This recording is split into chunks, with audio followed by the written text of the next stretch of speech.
आज की सबसे बड़ी खबर जिसने पश्चिम बंगाल की राजनीति में एक नई बहस छेड़ दी है। टीएमसी भले ही सत्ता से बाहर हो गई हो, ममता बनर्जी की सरकार चली गई हो, लेकिन पार्टी की जादवपुर सांसद सयोनी घोष एक बार फिर लोगों के बीच चर्चा का बड़ा चेहरा बन गई हैं। चुनाव के दौरान आपने देखा होगा कि सयोनी घोष किस तरह लगातार मैदान में डटी रहीं, कभी रोड शो करती दिखीं, कभी बड़ी रैलियों में लोगों को संबोधित करती नजर आईं, तो कभी सीधे जनता के बीच जाकर टीएमसी के लिए वोट मांगती दिखाई दी। माना जा रहा है कि सयोनी घोष की आक्रामक और भावनात्मक प्रचार शैली का असर ही था कि टीएमसी इतनी सीटों तक पहुंच पाई, क्योंकि जिस तरह उनकी सभाओं में भीड़ उमड़ रही थी, उससे साफ दिख रहा था कि वह पार्टी के लिए सिर्फ प्रचार नहीं बल्कि टीएमसी के संघर्ष का चेहरा बन चुकी थीं। कई राजनीतिक जानकार भी मानते हैं कि अगर सयोनी घोष ने इतनी ताकत से चुनाव प्रचार नहीं संभाला होता तो टीएमसी की स्थिति और भी ज्यादा कमजोर दिखाई दे सकती थी। लेकिन दोस्तों, अब चुनाव खत्म होने के बाद सयोनी घोष को लेकर सोशल मीडिया पर एक अलग तरह की चर्चा शुरू हो गई है। कई लोग उन्हें सलाह देते नजर आ रहे हैं कि उन्हें राजनीति में क्या करना चाहिए और क्या नहीं।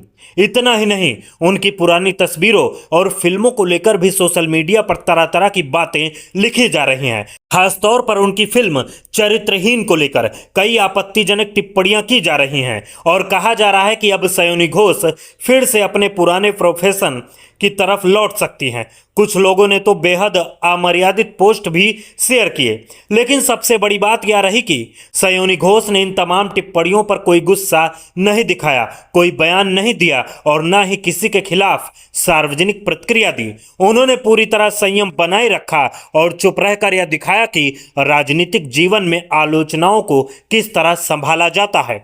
इस बीच पश्चिम बंगाल में शुभेंदु अधिकारी के पीए चंद्रनाथ रथ की हत्या की खबर सामने आई, जिसने पूरे राज्य को झकझोर दिया। इसके बाद सयोनी घोष ने सोशल मीडिया पर ऐसा संदेश लिखा जिसने लोगों का ध्यान अपनी तरफ खींच लिया। उन्होंने साफ कहा कि राजनीति और विचारधारा से ऊपर उठकर हर व्यक्ति की सुरक्षा जरूरी है। सयोनी घोष ने लिखा कि किसी भी इंसान की जान इस तरह नहीं जानी चाहिए और राज्य में कानून व्यवस्था बनाए रखना प्रशासन की जिम्मेदारी है।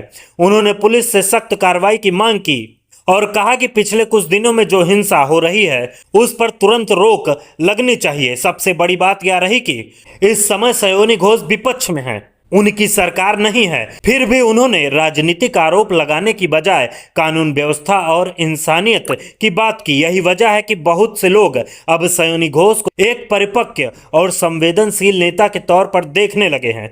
दूसरी तरफ महुआ मोइत्रा के साथ फ्लाइट में बदसलूकी का मामला भी चर्चा में बना हुआ है और इन सब घटनाओं के बीच सयोनी घोष का शांत और संतुलित रवैया लगातार लोगों का ध्यान खींच रहा है। टीएमसी सत्ता से बाहर हो चुकी है, 15 साल का शासन खत्म हो गया, लेकिन इसके बावजूद सयोनी घोष ने अपने बयान और व्यवहार से यह दिखाने की कोशिश की कि राजनीति सिर्फ आरोप प्रत्यारोप का नाम नहीं होती। कई लोग अब यह कहने लगे हैं कि आने वाले समय में सयोनी घोष पश्चिम बंगाल की राजनीति में एक बड़ा चेहरा बन सकती हैं, क्योंकि उन्होंने यह साबित किया है कि मुद्दों से ऊपर उठकर अगर कोई नेता राज्य और समाज की चिंता करे तो जनता उसे लंबे समय तक याद रखती है। अब देखने वाली बात यही होगी कि क्या सयोनी घोष आने वाले वर्षों में खुद को सिर्फ टीएमसी नेता नहीं बल्कि राष्ट्रीय राजनीति के एक मजबूत और प्रभावशाली चेहरे के तौर पर स्थापित कर पाती हैं या नहीं।